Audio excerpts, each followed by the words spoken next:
What are your top 5 biomarkers that you think are indicative of something that that are indicative of healthy aging that people can maybe go to their, clinic and measure? Yeah, so I went to the clinic. If you're talking to the masses, and you're talking about health, or you're talking about pure longevity? Well, I'm talking about, maybe both. If there's, I don't know if are there longevity markers that people can do now that are clinically available. Yeah, I think there are things that you can measure that may predict your Okay, so let's do longevity. Let's see biological age. Let's say. Biological age. I would certainly, this is what our markers. Certainly IGF-1, insulin, glucose. Inflammation, systemic inflammation, so CRP, and most doctors can measure that. You could also, if you wanted to add, triglyceride, and then you could add things such as, for example, fatty liver. And these are more pathological or pathology oriented, but certainly they can be major determinants of, or certainly can influence cellular functions like insulin resistance. And so those are some of the things that I want to see in the ideal range. Of course, blood pressure is another one. And then Morgan Levine, she's now at Yale. She has she and others have a set of markers that are taken from large population, and they seem to be predictive of biological age. And I don't know, some of the ones that are overlapping with the ones I said, but there are other ones that are not, that I didn't list. So people can look up her papers. And also, of course, the methylation profile, that seems to be predictive of, nobody does it now, I think, to the public. Steve Horvath's work, are you talking about? Yes, yeah, but I'm assuming that soon enough it is going to be available. Is it? Oh, cool.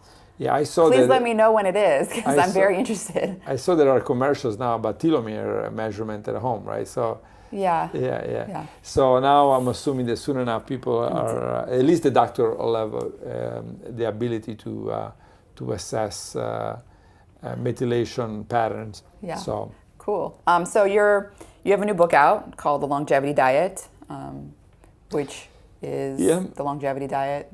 Yeah, the longevity diet, and it's divided into 2 sections. The first half is all about everyday diet, and in this everyday diet, I talk about 5 pillars of longevity. I basically say, let's base the decision on diet, on epidemiological studies, centenarian studies, basic research focus on longevity, clinical studies, and studies of complex systems. And complex system being cars and planes. And I always thought that it's a very good way to remove, together with the other 4 pillars, to remove all the uncertainties and say, well, how do systems that we build age? To just get a fundamental understanding of how the environment and how the environment affects the complex systems. And so the first half is that, and in the centenarian groups, the ones that have record longevity from around the world were really important. For example, I always say to people, the ketogenic diet. Well, let's look at groups that have record longevity. They use the ketogenic diet. None of them, right? So that's very important to say for the safety component. Once you make a decision about what the science tells you, it's always good to look around the world and say, how commonly used is this diet? And if the answer is it's not used at all, you're really taking a chance on this diet. And the other half of the book is about the fasting making diet and on normal people, some of the things we discussed, and then a chapter on diabetes, type 1 and type 2. There is a chapter on autoimmunities, There is a chapter on Alzheimer's and neurodegeneration, and a chapter on cancer.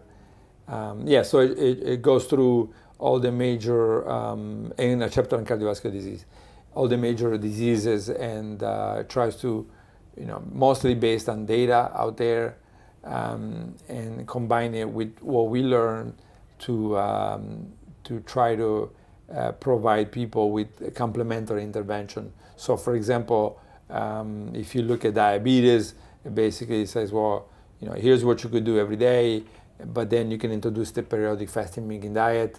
Of course, you're going to need your endocrinologist to make the decision whether this is a clinical trial type of intervention or they can actually do it. Diabetes is very tricky, so it probably be best to keep it within a clinical trial.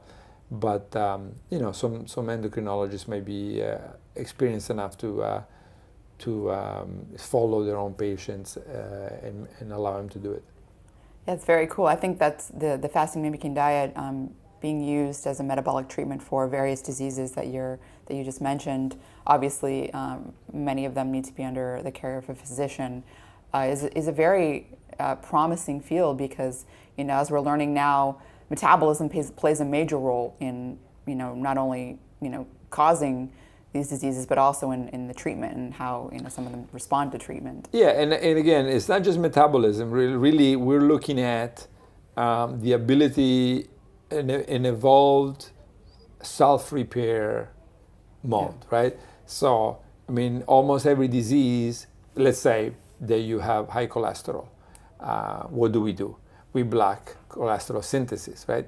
But is that sophisticated? Not very sophisticated, right? And say the great majority of the drugs are like that. If you have an autoimmune disorder, you have something that blocks a cytokine or a receptor, very unsophisticated, right? So if there is, and I'm not sure that there is, but it looks like there is, if there is a self-repair mode that goes after almost every damaged system, this is much more than metabolic intervention. This really deals with 3 billion years of learning how to fix a liver. Of course, starting with bacteria, but the process of autophagy started back then in bacteria. Now you're using it to, let's say, a muscle cell that is insulin resistant. Now you might push it to undergo autophagy, mitophagy, et cetera, and now you just maybe that resistant cell is no longer resistant, right? Right. So that's the power of this, I think, much more than metabolic, pushing the cell into a different metabolic state. I think it's pushing it into a different metabolic state while it's doing this reset. Right, reset. That's a great way of explaining it. The reset's probably what I'm most excited about, is that they're clearing away the damaged cells and then rejuvenating or fixing things. But I quickly want to just mention, because I do recall now, one of your studies that you, at least in the clinical studies with the fasting mimicking diet, I think you were trying to look whether or not there was some stem cell activation and there was sort of a trend. You had seen mesenchymal stem cells, a trend, increase in them. But are you looking, is that something now you're moving forward with in other clinical studies to look at? Yeah, now, we're looking at that. Of course, we never took biopsies. I always feel bad about taking people's biopsies because it's very painful, usually to take like skin.